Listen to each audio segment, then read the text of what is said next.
Fulham are flying at the start of this season. However, nobody seems to know why. In this video, we break down why Fulham are so good, how Marco Silva is the most underrated manager in the league, and whether their success is sustainable. This is why Fulham are so good. Alright, let's talk about Fulham then. At the time of recording, they are 6th in the league. They've just lost to Manchester City, but ultimately I don't think that should define what has otherwise been a very good start to the season, Harry. Yeah, very much so. And I think even that City game, they gave City a very, very good game. And I think if Adama Traore had scored any of his multiple chances, they could have actually got something from that, which would have been an extraordinary result. But I think that just shows how strong this season has been so far for Fulham and how they are, they're really building on the momentum they've built over the last couple of seasons. And this season, it looks like it's starting to really mount to something. Yeah, well, from the first 7 matches, 3 wins, 2 draws, 2 losses. Both the losses were 1-0 by 1-0 margins to big 6 clubs, Manchester City and Manchester United, obviously. And I'd argue, in the United game especially, they probably deserved more from that game. In the City game, they played very well. Ultimately, Man City win games. They are a very good team. So I think they'll feel frustrated by that. But Fulham have started really well. Quite a strong season so far.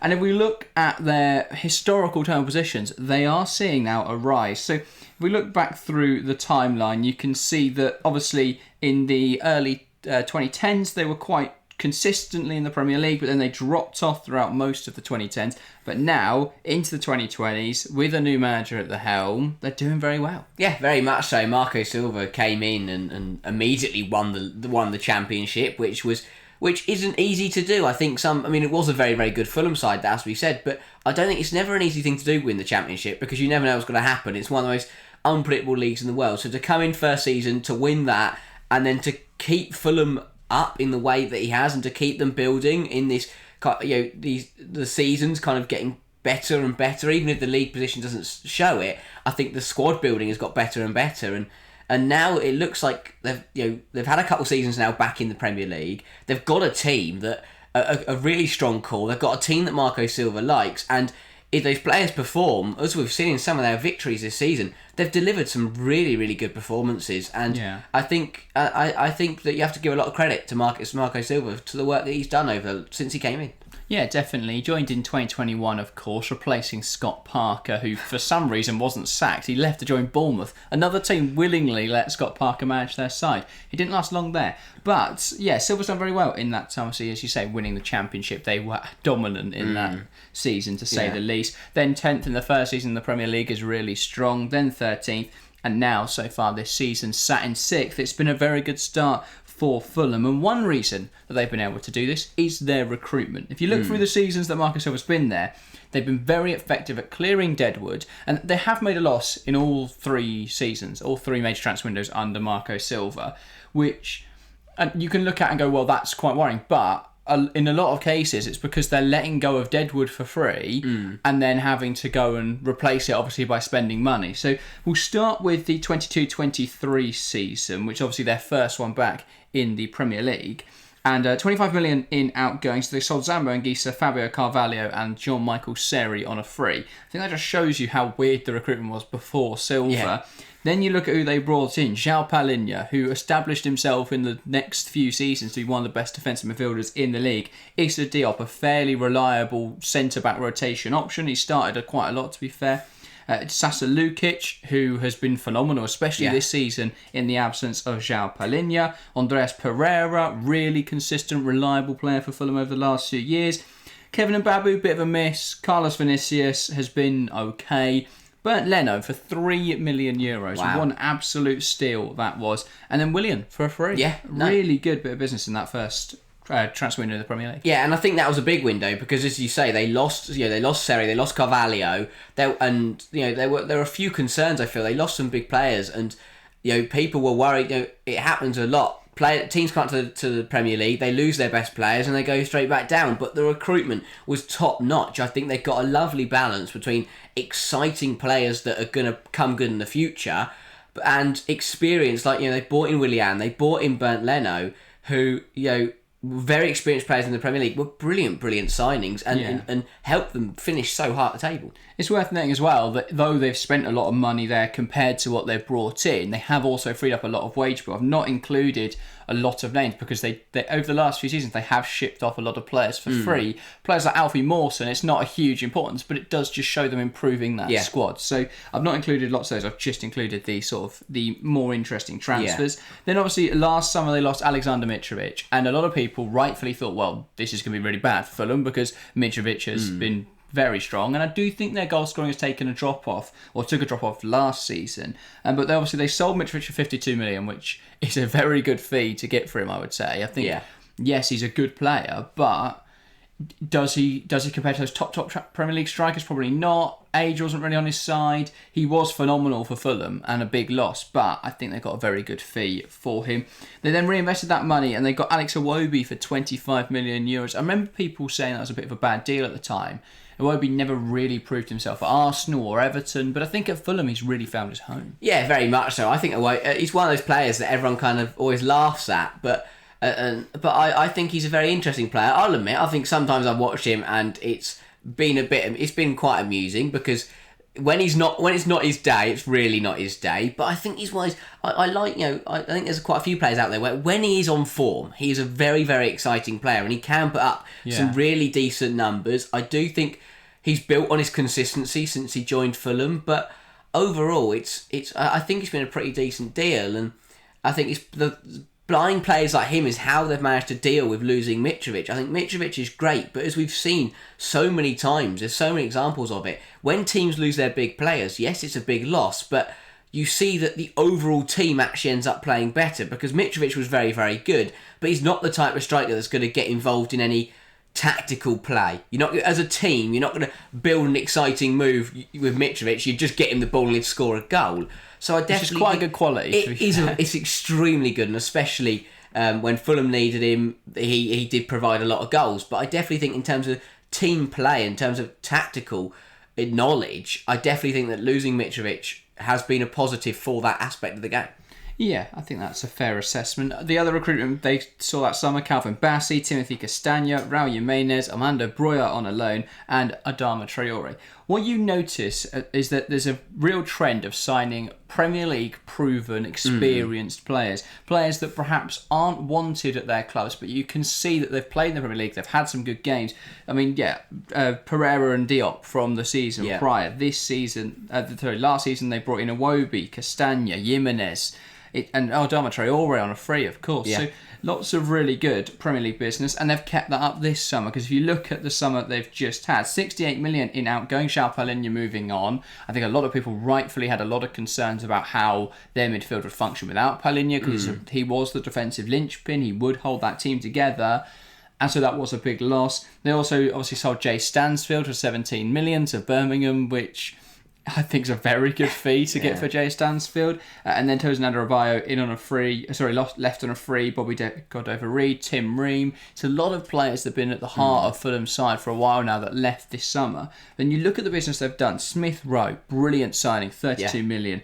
Joachim Anderson coming back to the club, 30 million. Sander Berge as well. Jorge Cuenca, Ryan Sessegnon and Reece Nelson. Lots of Premier League experience there, and it's such a smart way of recruiting, of looking around these other Premier League clubs, seeing where there's perhaps some players who aren't in favour anymore, but are still players that you see and you can mould into decent Premier League players. Yeah, very much so. I think it's a massive tool that a lot of sides kind of neglect, is that because they've got Premier League experience, but you can still, even though other sides don't want them, you can still develop them into phenomenal players. I mean, Smith Rowe, for example, Arsenal didn't want him. So Fulham went and brought him, and now look what he's done in the Fulham shirt. He's had a really, really good start to this season. It's those kind of players where, other sides don't want them, but that doesn't mean they're not good enough to play in the Premier League. That doesn't mean that they're not going to deliver you very, very decent performances every single week, because we've seen that for a lot of players in this Fulham side. When they're given the opportunities, when they're given the time to play, they will deliver. And that is, and that has been proven in the start of this season, that a lot of players are turning up, getting involved in the goals, or even defensively, making them look more solid. And the performances are there, the points are there, the proof is there. There's a reason they were sixth in the table.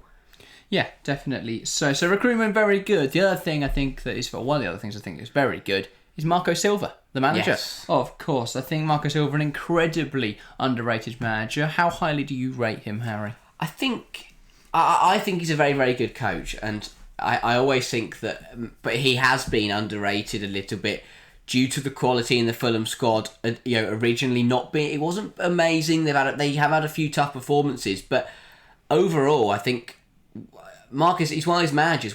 For me, when you think back, they've always got results against big sides, and they've always got results when they shouldn't, and that's why they do so well. Is because they beat the sides that they're better than, and then they go to the sides they're not as good as, and they go and get results. Yeah. They've picked up results against Tottenham, against Chelsea, against Man United over the last couple of years that I can remember, and because he knows what he's doing, they've got a coach that, for me, can compete with those top level managers. I'm not saying he's an elite manager, but for that one game, Marco Silva has enough ability to go head to head with a top coach, and that's why Fulham pick up so many more points than people expect. Yeah, for me, I think Silva's very good at getting the maximum out of his players. I think when you look at the Fulham squad, there is a lot of talent there. But a lot of players who at other Premier League clubs haven't really performed, and you see how Silva inspires them, brings back that confidence, especially in players like Smith Rowe and Raul Jimenez, who have perhaps been outcast or not really preferred options at their clubs. They come in at Fulham, and Silva really gets them playing to the maximum of the most of their ability. And I think that's a really good attribute to have as a manager, being able to get the most out of players. I think it's especially useful when Fulham don't have loads of money to go out and spend big and obviously invest in the side. So he's done well with what I think is a okay team. I think if you're looking at out-and-out quality, it's not one of the strongest in the Premier League. It's nowhere near the top 10, and yet Silva is consistently dragging them towards that top 10, which I think is a real testament to his abilities. Yeah. I think throughout his career, Marco Silva, a real victim of circumstance. Obviously, he first came into English football at Hull, which it was a weird time to join Hull. When isn't, to be fair? Right now is even weirder. They are just a bit of a strange club. He was only there for 6 months before he got poached by Watford.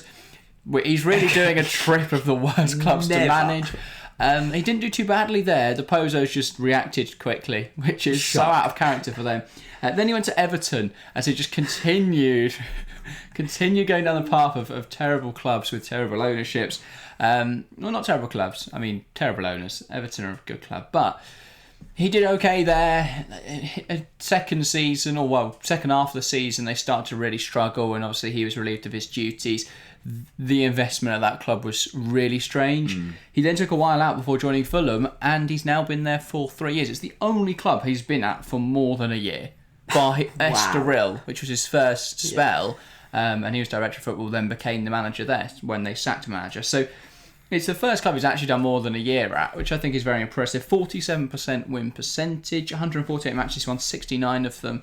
Very impressive record. Yeah, very much so. You're in the top flight of English football, and obviously there is a championship season in there as well. There is pretty much won every game, and Mitrovic scored like 50 odd goals. But he's still done very well in the Premier League. Yeah, and when you think how competitive it has been, how tough it is, you have to give him credit, because it is a horrible league to try and get into the top 10 to the top 12. I mean, I can't call you can never predict realistically who's going to finish in the top 10, because there are 12. You're trying to get 12 teams inside a top 10. It just doesn't work. So and Man United. But I think that Marco Silva, brilliant manager, and as his record shows, he's been given time at Fulham and he's delivered. Yeah. And perhaps if Hull or Watford, Everton had given him time, he would have delivered. Fulham showed patience, and now it is really paying off for them. Yeah, obviously last summer we saw some bids come in from Saudi Arabia, which thankfully he turned down. Testament to his great character as well. Yeah. Al Ahly and Al Hilal wanted him. They offered him 40 million for 2 seasons of management, which is a lot of money. But he turned it down, which I think does show his ambition. Are you surprised we've not seen any big clubs come calling? And do you think that if this performance level continues, we would see any big clubs? I think it's an interesting one, isn't it? Because realistically, right now for Marco Silva, the only step up from Fulham is the big six, realistically. Or I don't know. I think if Unai Emery walked out of Villa tomorrow, that is an upgrade. That's the thing. I guess maybe it's the top 8 then. Realistically, not the top 8. Not Man United, but the top 8. I guess you count Man United in Marcus Silva's Well, I was going to say, I think United would be...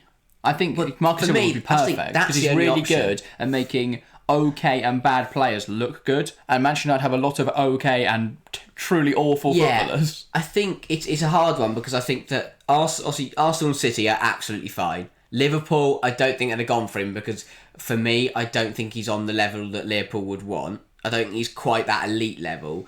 I think, obviously, Chelsea went for Maresca, to be honest. If they'd gone for Marcus Silva, I wouldn't be surprised. Tottenham, God knows what's going on over there, ever.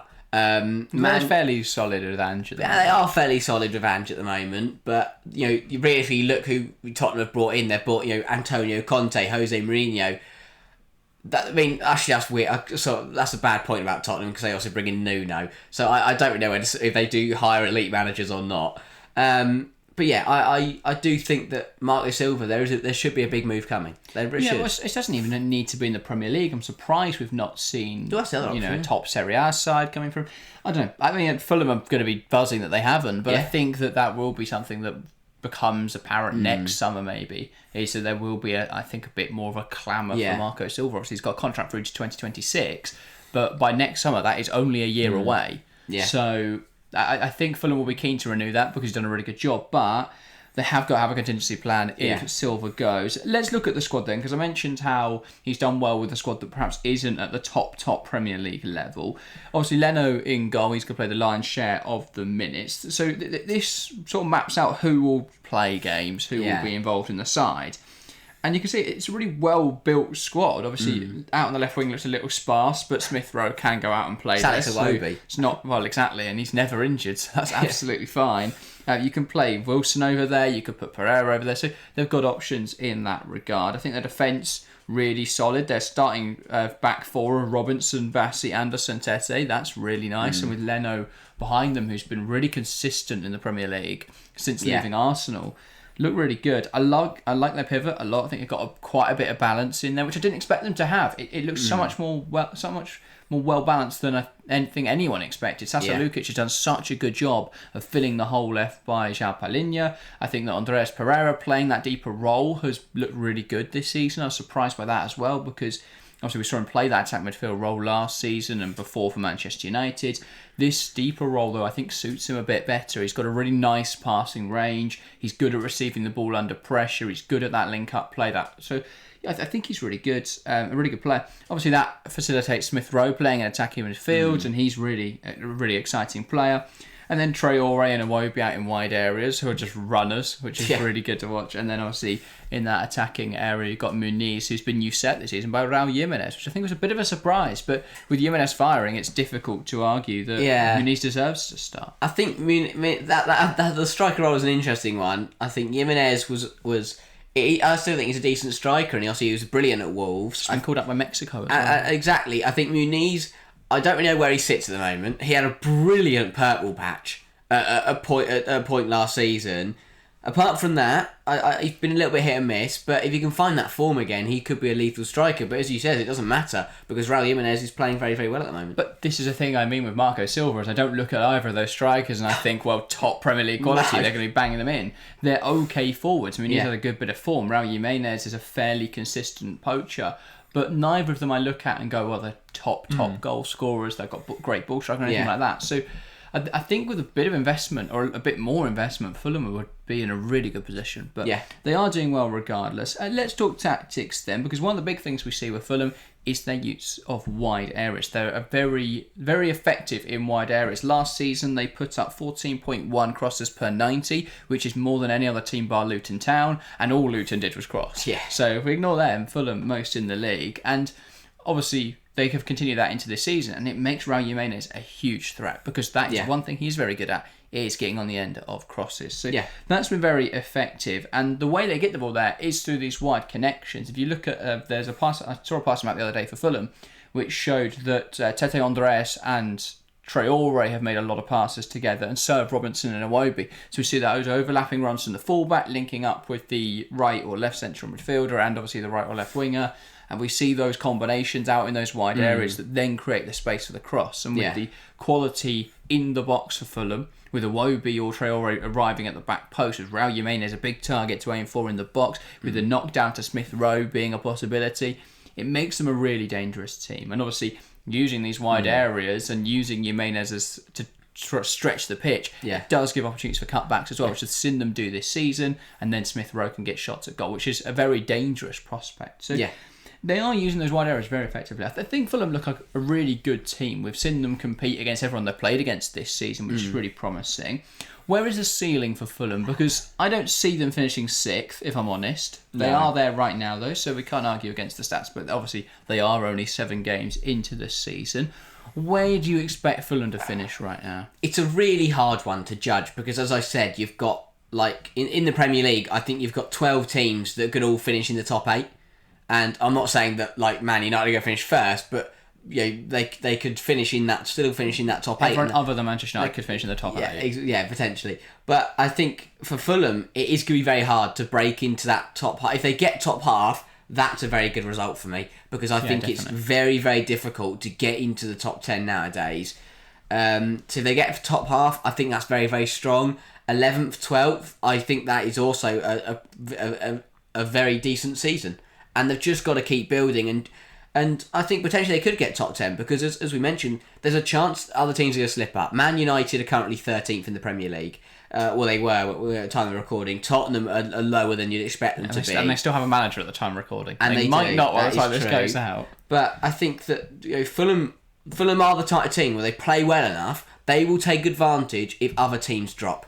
And I think this season could be a big chance. You've got a lot of teams with new managers. You've got a lot of teams who haven't started very well. There's a chance Fulham can really capitalise on other teams' poor performance and use their own successful performance to catapult themselves up the league. Yeah, I think they're a huge advertisement for stability in football, which perhaps isn't a thing really in the Premier League anymore. There is no stability. But I believe Marco Silva is the 2nd longest serving manager in the Premier League right now, which is mental because he's only been there 4 seasons. 3 seasons. Arteta and Pep, wasn't it? Well, I was going to say, maybe not Arteta. Oh yeah, no, Arteta was. Yeah. So Arteta and Guardiola are the only other two. I which I think, again, is a testament to Marco Silva to be in the conversation with those two for obviously that period of time. So, yeah, he's done a very good job, Silva, and I think his plaudits are deserved for that. And I wouldn't be surprised if we see some people sweeping around Fulham looking at Marco Silva, especially if Manchester United do decide to sack Erik ten Hag in the next few minutes. So look out for that. But that is everything from us today. That is our trust and answer.